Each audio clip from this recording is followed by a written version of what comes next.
Hello students, I welcome you all to your YouTube channel Learn Maths with Fun at the rate NAS.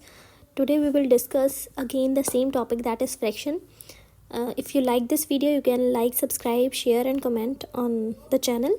Now today we will start with our next topic, that is like fraction, unlike fraction. We will discuss it in detail. After that we will discuss how can we compare the fraction, how can we say that this fraction is greater or this one is greater or these two are equals to. Okay, so let's start. So first of all, we will discuss about like fractions. So what are like fractions? If I am saying, we have to discuss it with an example. Okay, if I am saying that 2 upon 11 we have 5 upon 11, we have 7 upon 11, like this. If we have a term same in the denominator, अगर हमारे पास denominator में जो term है वो same रहे तो हम बोलेंगे कि this one is a like fraction. तो 2 upon 11, 5 upon 11 and 7 upon 11, these are like fractions. I hope you will understand this concept. Next is unlike fraction. तो अनलाइक फ्रैक्शंस आई होप आपको क्लियर हो ही गया होगा. लाइक फ्रैक्शन से unlike fraction क्या होंगी? जिसका हमारे पास डिनोमिनेटर क्या होगा? डिफरेंट होगा. जिसका हमारे पास डिनोमिनेटर क्या होगा? डिफरेंट होगा. Whose denominators are different. For example, I have 12 upon 11, 5 upon 12, 3 upon 9 और समथिंग एल्स, राइट. इन सब के डिनोमिनेटर्स आप देख सकते हो, 11 है, 12 है, 9 है, किसी का भी हमारे पास सेम नहीं है. तो this is an example of unlike fraction. Now first of all we do questions of like and unlike fraction. After that we move on to comparison. So question number first says you have to tell 8 upon 11, 8 upon 10, 8 upon 9 and 8 upon 14. Which type of fraction is this? As we have already discussed like fraction and unlike fraction. So I hope you will know the answer of this question. So its answer is, it is unlike fraction. Okay, क्योंकि इसमें हमारे पास denominators क्या हैं? Different है. And जिसके denominators हमारे पास different होंगे that is a unlike fraction. Now moving on to our second question. तो आपने अब इसका आंसर बताना है कि हमारे पास क्या होगा. 3 अपॉन 10, 5 अपॉन 10, 8 अपॉन 10, 2 अपॉन 10. तो ये किस टाइप की हमारे पास फ्रैक्शन है? This is a example of a like fraction. I hope you will understand it. Now moving on to our next next definitions for today, that is we have to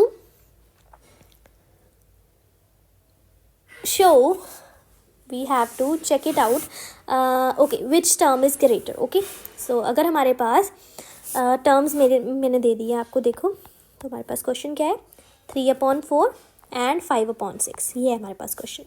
तो उन्होंने बोला कि which term is greater. आपने ये पता लगाना है कि 3 अपॉन 4 ग्रेटर है या 5 अपॉन 6 ग्रेटर है. दोनों में से कौन सी टर्म आपकी ग्रेटर है? You have to find out. Okay, so आपने कौन कौन से साइन पुट करने हैं? Less than, greater than and equals to के साइन. तो हमने सबसे पहले क्या करना है? आप देख सकते हो कि दोनों के डिनोमिनेटर्स क्या है? एक का 4 है, दूसरे का 6 है. दोनों के डिनोमिनेटर डिफरेंट है. एंड हमें पता है जब भी डिनोमिनेटर्स डिफरेंट हो तो we have to take LCM of 4 and 6. तो हमने एलसीएम ले लिया 4 एंड 6 का. सबसे पहले 2 के टेबल में हमें पता है कि यहाँ पे हमने प्राइम नंबर्स लिखने होते हैं. 2 2 आर 4 एंड 3 2 आर 6. फिर 2 के टेबल में 2 1 आर 2 एंड 3. नेक्स्ट ये 3 के टेबल में जाएगा, 3 1 आर 3. Okay, done. नाउ हमारे पास इसका एलसीएम क्या आया? 2 इंटू 2 इंटू 3. तो 2 2 आर 4, 4 3 आर 12. सो इसका एलसीएम क्या आ गया? 12. तो हमारे पास जो टर्म्स है दैट इज 3 अपॉन 4 एंड दूसरी टर्म है 5 अपॉन 6. तो हम इन टर्म्स को किससे मल्टीप्लाई करेंगे? ऊपर नीचे, क्योंकि हमने नीचे 12 बनाना है. नीचे 12 बनाने के लिए हमें 3 से मल्टीप्लाई करना पड़ेगा एंड इसमें 2 से. अगर हम नीचे इस टर्म में 3 से कर रहे हैं तो ऊपर भी 3 से करना पड़ेगा. सिमिलरली ओवर हियर ऑल्सो, अगर हम नीचे 2 से कर रहे हैं तो ऊपर भी 2 से करेंगे. तो 3 3 are 9 and 4 3 are 12. Now this one 6 2 are 12, नीचे तो 12 बन गया. अब ऊपर 5 2 आर 10. तो अब आप देख सकते हो कौन सी टर्म आपके पास ग्रेटर है. I hope you will understand this concept. So our answer is 3 upon 4 is less than 10 upon, oh sorry, it is not 10 upon, it is actually 5 upon 6. क्यों? क्योंकि हमारे पास 10 जो है that is greater than 9. So this is our required answer. Now Moving on to our next question. So next question says you have to tell which term is greater, 5/8 और 7/12. सो हमारे पास ये दोनों terms हैं. तो हमने क्या किया, हमें पता है कि हम जब भी हमारे पास डिनोमिनेटर्स डिफरेंट हो तो हमने क्या करना है, एलसीएम लेना है. तो एलसीएम ऑफ 8 एंड 12. तो 8 एंड 12 का हमने एलसीएम ले लिया. हमें पता है ये सबसे पहले 2 के टेबल में 4 एंड देन 6, फिर 2 के टेबल में 2 2s are 4 and then 3 2s are 6. Next 2 के टेबल में 2 1s are 2 3. Next 3 and we have 1 1 over here. So its LCM is 2 into 2 into 2 into 3, right? तो हमारे पास LCM कितना आ गया इसका, 2 2s are 4 4 2s are 8 8 3s are 24. तो आपका LCM मतलब आपने नीचे वाली टर्म क्या फॉर्म करनी है, 24 फॉर्म करनी है. तो 24 आपने फॉर्म करने के लिए क्या करना है, देखो हमारे पास नीचे वाली टर्म हमें चाहिए 24. तो 5/8 को मैं किससे मल्टीप्लाई करूँ कि मेरे पास नीचे क्या बन जाए, 24. एंड सिमिलरली 7/12 को किससे मल्टीप्लाई करूँ कि नीचे मेरे पास 24 बन जाए. तो 8 को मैं किससे मल्टीप्लाई करूँगी नीचे 24 बन जाए. हमें पता है 8 1s are 8 8 2s are 16 8 3s are 24. Next 12 1s are 12 12 2s are 24. तो अगर मैं नीचे कर रही हूँ 2 से तो ऊपर भी 2 से, अगर नीचे 3 से तो ऊपर भी 3 से. 5 3s are 15 and this is upon 24 and 7 2s are 14 and this is upon 24. तो अब आप देख सकते हो कौन सी टर्म ग्रेटर है, 15/24 is greater than 14/24. So at last आपने लिख देना है 5/8 is greater than 7/12. I hope you will understand this concept. Now so I hope this would be a very very easy type of questions for you. Next we have, if we have a simplest kind of question, that is this one. Okay, I have a question like this. 8/7. We have to represent a sign over here and here we have 1. तो हमारे पास एक side है 8/7, दूसरी side है 1. तो इन दोनों में भी आपने सेम वही साइन इंसर्ट करने हैं, ठीक है. तो अब आप देख सकते हो कि आपके पास 8/7 है एंड दूसरी साइड 1 है. तो हमारे पास देखो क्या बनेगा, किसका हमने देखना है कि साइन क्या आएगा इसमें. तो हमने 8 इधर ही, जो नीचे वाली टर्म है वो हम उस साइड ऊपर ले गए. तो हमारे पास यहाँ पे है 7. तो आप बता सकते हो कौन सा ग्रेटर है, दिस वन. सो साइन हमारा ये आ गया. सिमिलरली अगर हमारे पास यहाँ पे 99 है अपॉन में 100 है, राइट, यहाँ पे हमारे पास हमने साइन इंसर्ट करना है एंड इस साइड है 1. तो आपने नीचे वाले 100 को ऊपर ले जाना है. इधर रह गया 99, राइट, इधर आ गया 100. अब दोनों में से कौन सा ग्रेटर है, 100. आपका साइन आ गया इस साइड को. I hope you will understand this simplest concept very easily. Okay, now next question is, next type of question is, if you have to write these fractions in ascending or descending order, what you have to do. Okay, so you have to firstly move upward. Okay, over here. Now this. Okay, so question says you have a number 1/2, 1/3, 1/4 and 1/6. तो आपके पास ये सारे numbers हैं. तो आपने इसको किस में लिखना है, या तो असेंडिंग ऑर्डर में या तो डिसेंडिंग ऑर्डर में, ठीक है. तो हम इसको लिख लेते हैं असेंडिंग ऑर्डर में लिख लेते हैं. चलो, असेंडिंग ऑर्डर में हमें इसको लिख के बताना है आपने कि असेंडिंग ऑर्डर इसका क्या है. तो आपने क्या किया, क्योंकि सभी के डिनोमिनेटर डिफरेंट है, राइट, 2 3 4 एंड 6 हैं. तो आपने क्या करना है, एलसीएम लेना है.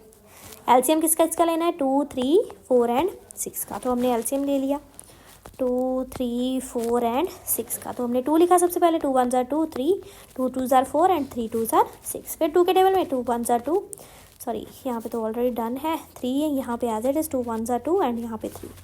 नाउ नेक्स्ट 3 के टेबल में, now it is done. So LCM for this is 2 into 2 into 3. So our answer is 2 2s are 4 4 3s are 12, right.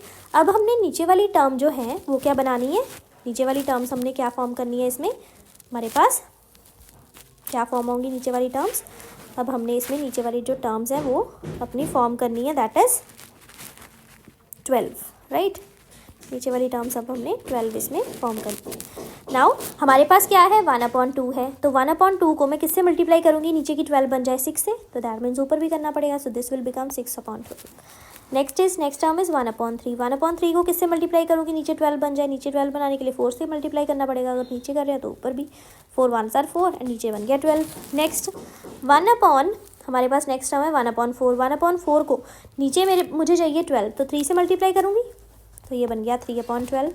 Next is 1/6. 1/6 को नीचे किससे करेंगे, 2 से, 6 को 2 से करेंगे, फिर ये बन जाएगा 12, ठीक है।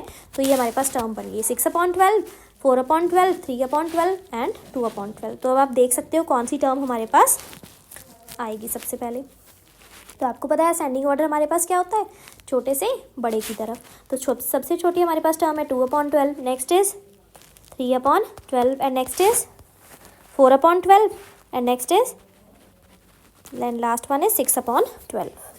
तो अब आपने देख लेना है कि इनकी कॉरस्पॉन्डेंस टर्म्स हमने कौन कौन सी लिखनी है। दैट इज़ हमारे पास जहाँ से ये टर्म्स आई हैं वो कहाँ से आई हैं वो आपने लिख देनी है। दैट इज़ 2/12 हमारे पास कहाँ से आया, 1/6 से, राइट। 1/6 के बाद हमारे पास क्या है, 1/4 एंड 1/4 के बाद हमारे पास क्या है, 1/3, 1/3 के बाद 1/2। So this one is the ascending order for the required question. Similarly you can write the descending order too.